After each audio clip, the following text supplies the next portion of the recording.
Então vamos lá, Sonora, Padre Lauro Sérgio Versiani, ele é da Arquidiocese de Mariana, e ele vai falar um pouquinho para a gente sobre o processo de beatificação do servo de Deus, Dom Luciano Mendes. Em maio, padre, foi concluída a fase diocesana e do processo. Eu queria que o senhor citasse um pouco o que ocorreu nessa fase, né, para as pessoas entenderem qual que foi o processo lá na diocese, né? Bom, Dom Luciano faleceu no dia 27 de agosto de 2006 e ele faleceu dentro do território da Arquidiocese de São Paulo, embora fosse arcebispo de Mariana há 18 anos, por motivo de tratamento estava em São Paulo. E quando acontece isso, para a abertura de um processo de beatificação, é preciso que o bispo, onde a pessoa faleceu, né, o candidato, o servo de Deus, ele é que inicia o processo ou autoriza alguém a iniciar. Então, o primeiro procedimento foi isso. Passados 5 anos da morte de Dom Luciano, a Arquidiocese de Mariana solicitou à Arquidiocese de São Paulo, ao cardeal, né, Dom Odilo Scherer, a permissão para abrir o processo. E também Roma, evidentemente, aprovou e concordou. Bom, então essa solicitação foi feita em 2011. E por que eu já falo isso? É porque aí nós já vimos um fato inédito, não é? Quando o Dom Geraldo Lírio Rocha, então arcebispo de Mariana, encaminhou essa solicitação à Santa Sé, mais de 300 bispos, 307 bispos da Conferência Nacional dos Bispos do Brasil, de todos os regionais da CNBB, assinaram em apoio a essa petição, mostrando então um reconhecimento, né, assim inédito, da fama de santidade de Dom Luciano em todo o episcopado nacional, né, em todos os regionais. Muito bem, esse processo foi aberto, na verdade, em 2014. A solicitação foi em 2011, mas a resposta veio depois. Aberto o processo, o que foi? É um processo de levantamento da vida do servo de Deus, né? Então ele recebe o título de servo de Deus e toda a sua vida para verificar a vivência das virtudes, né, em grau heróico, as virtudes cristãs, fé, esperança, caridade e demais virtudes. E isso, então, deu um volume muito grande, não só porque a vida do Dom Luciano é muito rica, né, do ponto de vista do seu itinerário espiritual, né, nasceu no Rio de Janeiro, teve uma família católica, já tem um exemplo bonito com sua mãe de proximidade com os pobres, uma família também que já tem uma tradição católica.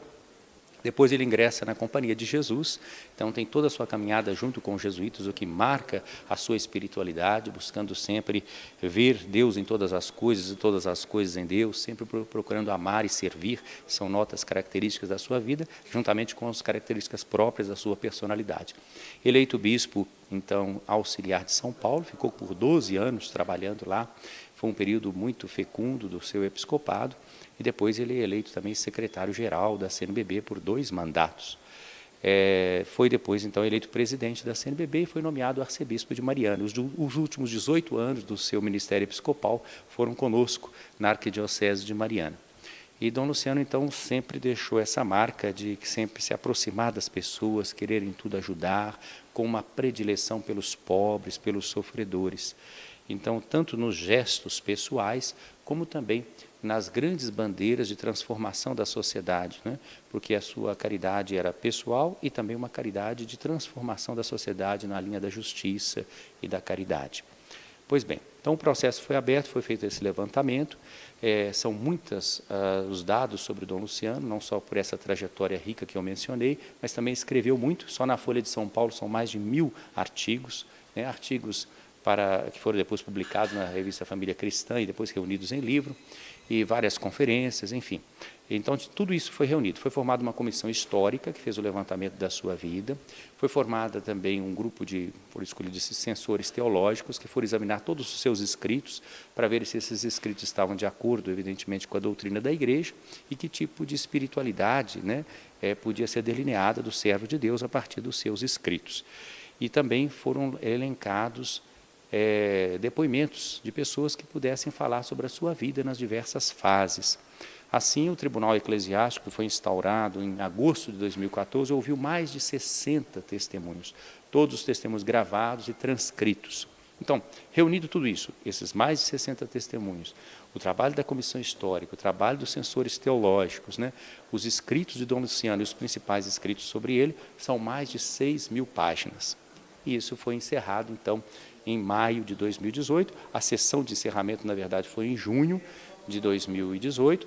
Essa documentação foi trazida para a Nunciatura Apostólica, aqui em Brasília, ainda no mês de junho, e foi encaminhada, então, a Roma para a Congregação para a Causa dos Santos, E lá agora tem um novo postulador, né, da fase romana, e esse processo então vai ser examinado do ponto de vista também, primeiro formalmente, se está tudo de acordo, depois também no seu conteúdo, para que essas virtudes de Dom Luciano, essa vida heróica, seja reconhecida.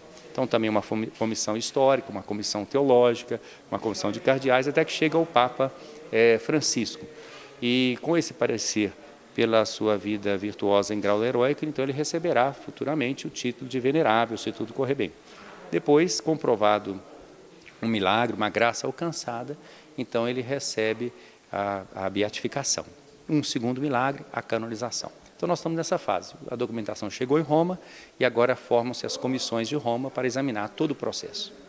Agora eu queria que o senhor resumisse um pouquinho assim, quem foi Dom Luciano para a Igreja no Brasil, o que ele representou, o que ainda representa, o que deixou de legado aí para nós. A marca de Dom Luciano é muito forte, como eu disse, logo esse pedido dos bispos, né? Todo lugar onde a gente passa no Brasil, nas mais diversas regiões, sempre perguntam por Dom Luciano, né? Pregou retiro nesse país todo, para religiosos, para padres, né? E com esse trabalho da CNBB, antes mesmo, né, na Conferência dos Religiosos do Brasil, ele já era muito conhecido.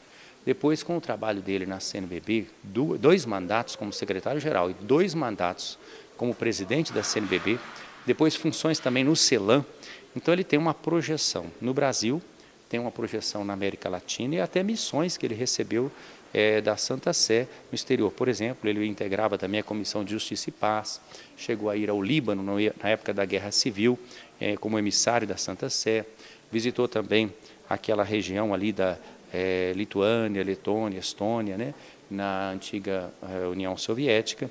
Então ele teve um papel importante também, participou de todos os sínodos, desde que ele foi eleito bispo em 1976 até o final da sua vida, em 2006, todos os sínodos ele sempre foi eleito, né? Teve um papel muito importante na Conferência Latino-Americana e Caribenha de Puebla.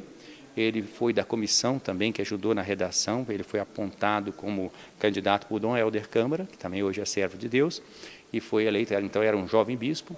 Depois, na Conferência de Santo Domingo, ele teve um papel importantíssimo na redação, ele é que forneceu o esquema final de Santo Domingo, fez uma grande síntese, então o documento de Santo Domingo deve-se muito a Dom Luciano.